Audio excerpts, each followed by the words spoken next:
उद्या रथसप्तमी म्हणजे हळदी कुंकाचा शेवटचा दिवस आणि त्यासाठीच आज हळदी कुंकू होतं म्हणून मी तयार झाले. पण त्याआधी बघा माझी सकाळ कशी सुरू होते. सकाळी आधी माठ स्वच्छ धुवून पाणी भरलं आणि मग यांचा टिफिन बनवायला घेतला. आज डब्यासाठी साधी कोबीची भाजी करते. आधी कोबी स्वच्छ धुवून घेतला. भाजी फ्रेश असली की चवदार लागते.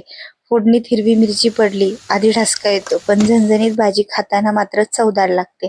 आता साधी गरमागरम कोबीची भाजी रेडी. मी थोडं कामात होते म्हणून यांनी दोघांसाठी चहा गाळला. माय हेल्पिंग हजबंड. आणि हे पहा आमचं कार्टून कसं एक्सप्रेशन देतंय आणि असंच एक्सप्रेशन देऊन चाललाय शनीच्या दर्शनाला. आणि त्याआधी त्याचा असा हा छान डान्स चालला होता. सगळे बाहेर गेल्यावर मस्त लाऊड म्युझिक लावून माझं काम चाललेलं.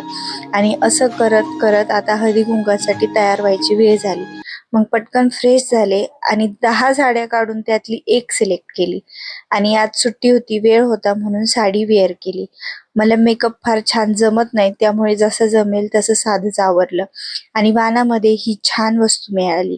आज तसं तर वेगळं असं काही केलं नाही आणि संध्याकाळी सगळ्यांसाठी मस्त कडक चहा ठेवला आणि मग शेवटी सगळा पसारा आवरला. आजचा दिवस कसा संपला ते समजलंच नाही. घरातलं काम आणि सगळ्यांशी हळदी कुंकू निमित्त झालेली भेट, सगळं काही छान झालं. चला भेटूया नेक्स्ट ब्लॉग मध्ये. तोपर्यंत बाय.